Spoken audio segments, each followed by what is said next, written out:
ভাই প্রমুক্ত হ্যাঁ যে গ্রহণের দুবাহুর ভক্তি আনন্দের রাজ্য আজি আইসা নিষ্কৌত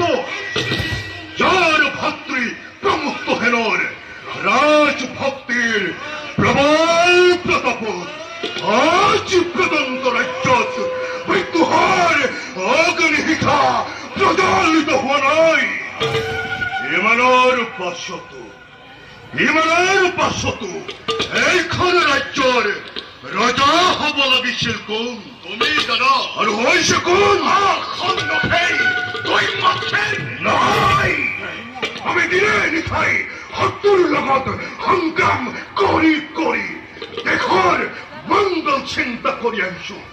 আৰু এইখন দেশৰ স্বাৰ্থপৰ ৰজা পাখণ্ড দুৰ্মথেৰে পত্নীপুত্ৰ সমন্বিতে ৰাজকাৰেঙত বহি ৰাজচৰ্যত মতৰে হৈ পৰিছে নাই নাই নাই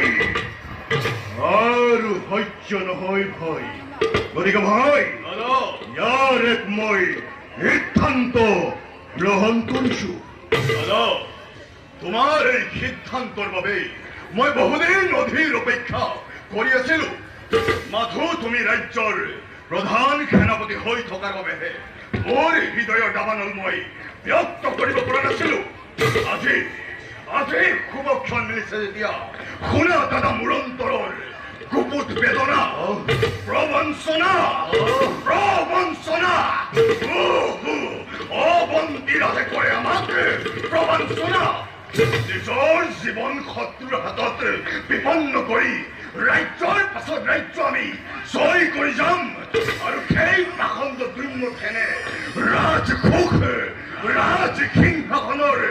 অধিকাৰ কৰিব আৰু আমি তেওঁৰ আজ্ঞাবাহী ভৃত্য হৈ জীৱন কটাব লাগিব এই কেতিয়াও হ'ব নোৱাৰে দাদা আজ্ঞা দিয়া এই পাখণ্ড দুৰ্মথেনক ৰাজসিংহাসনৰ পৰা আজৰি আনি শিৰচ্ছেদ কৰি ৰাজসিংহাসন গতাও তোলক শান্ত হও ভাই উত্তেজিত নহবা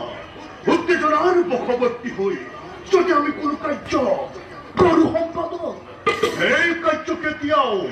ফলৱৰ্তী নহয় গতিকে ভাই এই ক্ষেত্ৰত আমি ধীৰে সুস্থিৰে আগবাঢ়িব লাগিব শুনা মোৰ সিদ্ধান্তৰ কথা প্ৰথমে ৰাজমন্ত্ৰী উপকৰণক ৰাজ্যৰ লালসা দেখুৱাই বিদ্ৰোহৰ জাগনি মেলিব লাগিব মন্ত্ৰীৰ সহায়ত পাখণ্ড ৰজা দুৰ্মথেনক পত্নীপুত্ৰ সহিতে শিৰ বন্দী কৰিব লাগিব অন্ধকাৰ কাৰাগাৰত তাৰ পাছত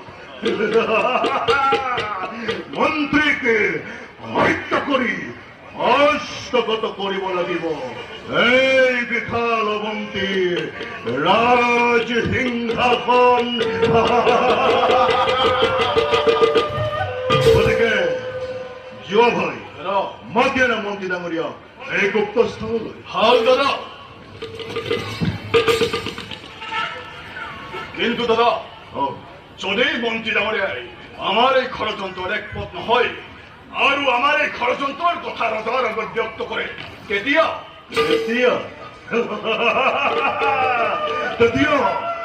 তোমাৰ এই তীক্ষ্ণ অক্ষিৰে হীৰাচ্ছেদ কৰি তাইক বিদায় দিব এই পৃথিৱীৰ পৰা অনৰ্থক চিন্তাৰ নাই প্ৰয়োজন ভাই যোৱা মাতিয়ে না মন্ত্ৰী ডাঙৰীয়া এই গুপ্ত স্থানলৈ ভাল দাদা